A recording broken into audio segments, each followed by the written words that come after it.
কিছু করব না। সালাউদ্দিন কথা বলছে ইসলাম ধর্মের বাইরে। আমি ফখরুল ইসলামকে বক্তব্য রাখতে আমি শুনেছি যে কোরআন সুন্নাহর বাইরে আমরা কিছু করব না। সালাউদ্দিনের বাপ তো মসজিদের ইমাম ছিল। আরো কয়েকজনে বক্তব্য রাখছে, তারা বললো যে ইসলাম ধর্মের বাইরে কিছু করব না। তাহলে এই সংস্কারগুলি করছো না কেন? এগুলি কি ইসলাম ধর্মের বাইরে? আমরা যারা বিরোধী দলে আছি আমরা আপনার শত্রু না, আমরাই হলাম আপনার মিত্র।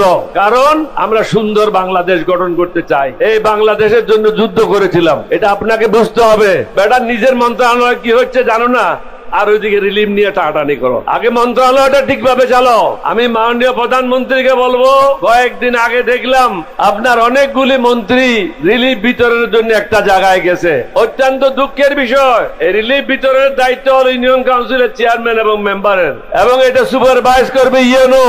এটা মন্ত্রীর কাজ না। মন্ত্রী যদি ইউএনওর কাজ করে, ইউএনও কার কাজ করবে? আপনি আপনার লোকগুলিকে সামাল দেন। এমন এমন লোক নিয়েছেন মন্ত্রিসভায়, তাদের দায়িত্ব কি সেটাও তারা জানে না।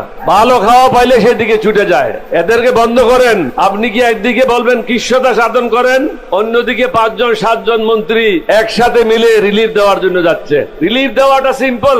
100 বছরের সবচেয়ে বড় ঘূর্ণিঝড় হয়েছিল 1991 সালে। আমি এককভাবে এটার দায়িত্বে ছিলাম। আমি এই প্রকাশ্যে বলে যাই, সারা রাত্রে আমি ঘুমাই নাই। 29 তারিখ রাত্রে সকালে উঠে বেগম জিয়াকে বললাম আমি সংবাদ পেয়েছি এয়ারপোর্টে 10 ফিট পানি হয়েছে। উনি বললেন যে কি করা দরকার? আমাদের একটা হেলিকপ্টার নেন, আপনাকে নিয়ে আমি যাব। হেলিকপ্টার নিয়ে গেলাম, দেখলাম যে সব জায়গায় মৃতদেহ, টেলিফোনের তার বিচ্ছিন্ন, রাস্তায় চলাচল সম্ভব না, গাছপালা সব ভেঙে রাস্তার উপর পড়েছে।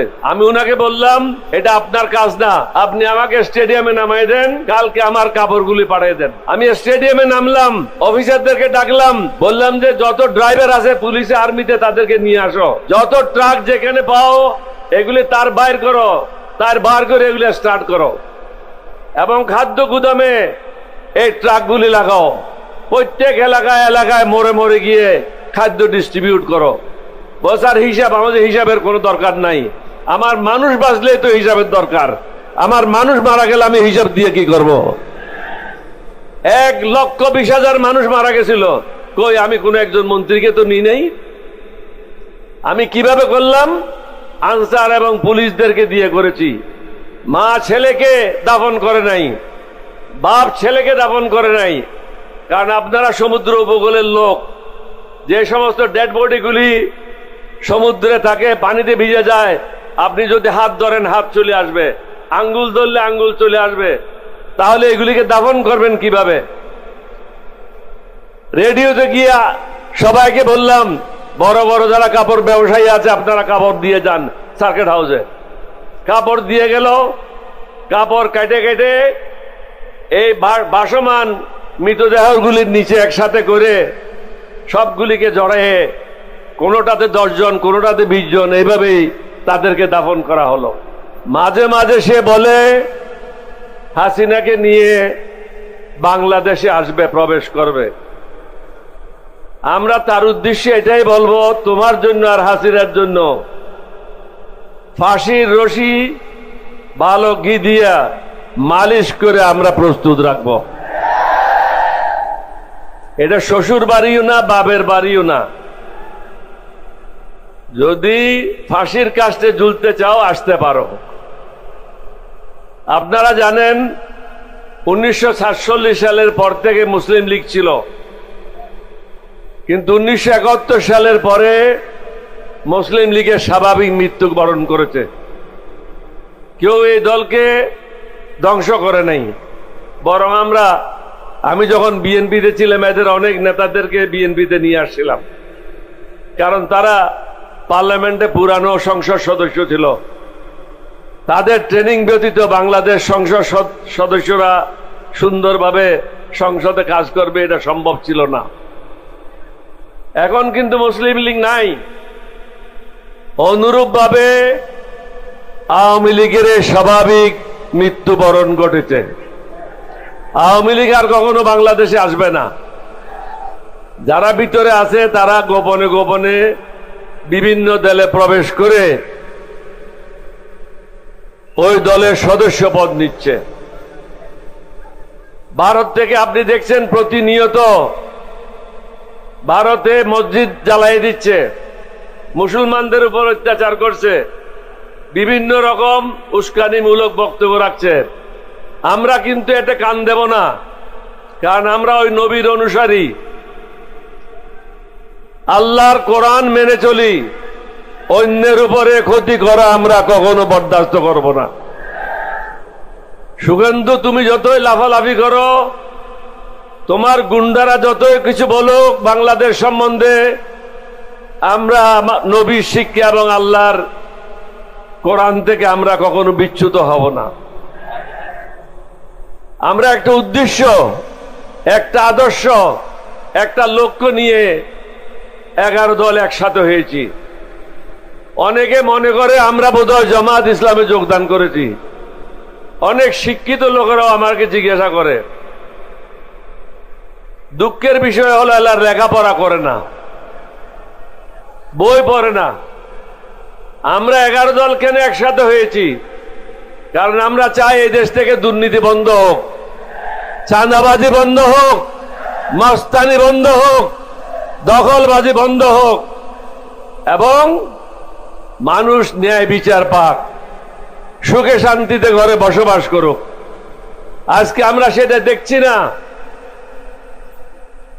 আজকে আপনার মন্ত্রীরা কি শখে যাচ্ছে? খানা খাওয়ার জন্য যাচ্ছে, ভালো খানা দেওয়া বলছে, এই জন্য বেড়াতে যাচ্ছে। বেটা নিজের মন্ত্রণালয় কি হচ্ছে জানো না, আর ওইদিকে রিলিফ নিয়ে টাটানি করো। আগে মন্ত্রণালয়টা ঠিকভাবে চালাও। এখন সবশেষে এটাই বলবো, সুগন্ধু বা তোমার লোকেরা যতই আমাদেরকে উস্কানিমূলক কথা বলে না কেন, আমরা সেদিকে মন দেব না। আমি এখানে ছোট্ট একটা উদাহরণ দিতে চাই। আমার নবী হুজুর পাক সাল্লাল্লাহু আলাইহি সাল্লাম রাস্তা দিয়ে যাচ্ছিলেন, এক হরিণী আওয়াজ করলো, ইয়া মুহাম্মদ মুস্তাফা সাল্লাল্লাহু আলাইহি ওয়াসাল্লাম। আমার রসুল ফিরে দেখলেন, হরিণী তখন বলল, ইয়া রাসূলুল্লাহ, আমার 2টা সন্তান এখনো দুধ খাওয়াইতে পারি নাই, কারণ এই ইহুদি আমাকে ধরে রেখেছে। আমার নবী ইহুদির কাছে গেল, বলল তার 2টা সন্তান আছে, দুধ খাওয়াইতে হবে, তুমি ছেড়ে দাও। বলে এরকম একটা সুন্দর সুযোগ, এত বড় একটা শিকার আমি ছেড়ে দিতে পারি না।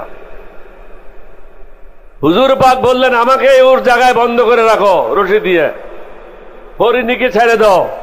বলে আপনি ভুল করছেন, জঙ্গলের হরিণ কখনো আর ফিরে আসবে না।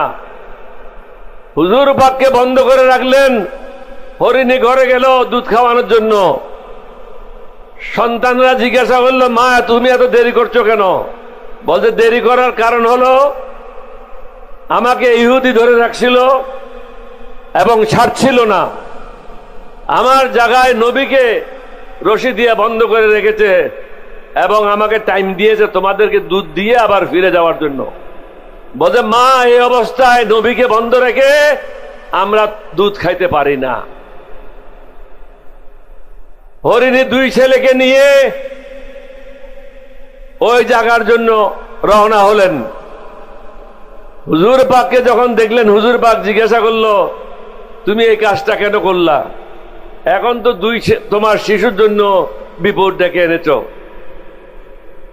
হরিণীকে জিজ্ঞাসা করলো, কি হলো কি হলো, সবকিছু শুনলো। ইহুদি আশ্চর্য হয়ে গেল, হরিণ কিভাবে ফিরে আসলো। আমার এখানে বলার উদ্দেশ্য হচ্ছে, নবীর কথা পশু বুঝলো, কিন্তু আমাদের সরকার বুঝে না কেন? আমাদের ভাইয়েরা বুঝে না কেন?